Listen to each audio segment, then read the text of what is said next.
The Amexem-Moor-Empire has a variety of things that we're doing, such as the non-surgical universal health plan and the biodiesel fuel, um, hydroponics, growing our own food, and soon to do the solar power. Since we have all of these things, how come or why is it that Moors who are already declared as Moors aren't here? Why does it seem to be that they're going away from us instead of joining with us and either amalgamating into the venue or working with us with the things that we already have, since it's a viable solution and has been proven to be? All right. Some folks they have issues with the Mexican Empire's presence. Some folks have their issues for whatever their dogma and rhetoric inspired positions may be, and that's their thing to do. Some folks are hostile because they have their own fiefdoms and various forms of agendas that they're engaging in. What I mean by that is some folks are basically pimps, and they're basically uh, pimping our folks, and that's just to be blunt about it. There are those though that's not default pimps, but they are outright pimps. To be even more honest about it, but there are parties out there who genuinely don't trust particular things, and that's their position, that's their opinion, and everyone's entitled to it. A large amount of folks out there, it's a matter of they didn't think about particular things, and we act on things that some folks may have thought of but didn't have the nerve to do, didn't know how to do, and or both. And again, that's their issue. That's not ours, and I don't get off into where folks are at with that.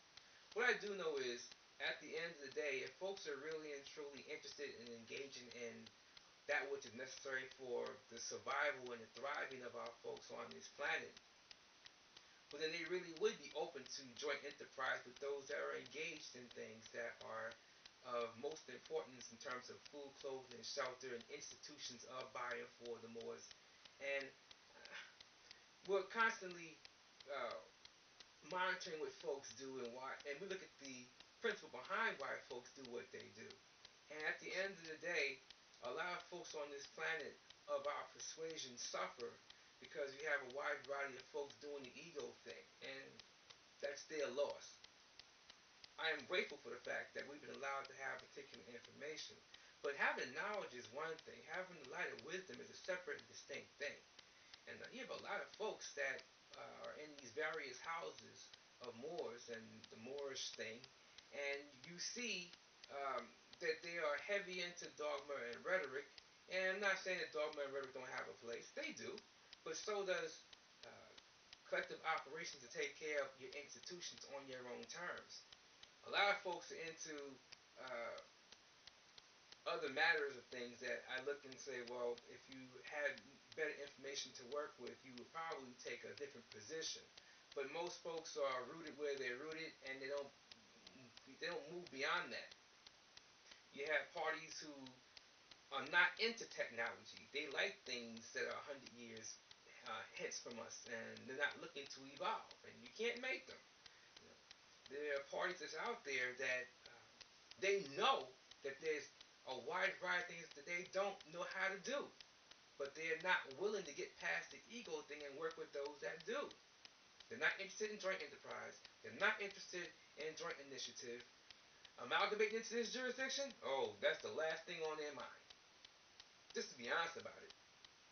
Now, I can go on and on about a whole variety of things. I'm keeping it general for a reason, but folks can look in the mirror and see where they're at, and folks around them can see where they're at. And so, you know, it's a crying shame because folks suffer. We could be doing a whole lot more if we had folks to work with, because we can't do everything by ourselves, and we don't have but limited amounts of hands. So it has an impact on us. It limits our effectiveness, to be honest.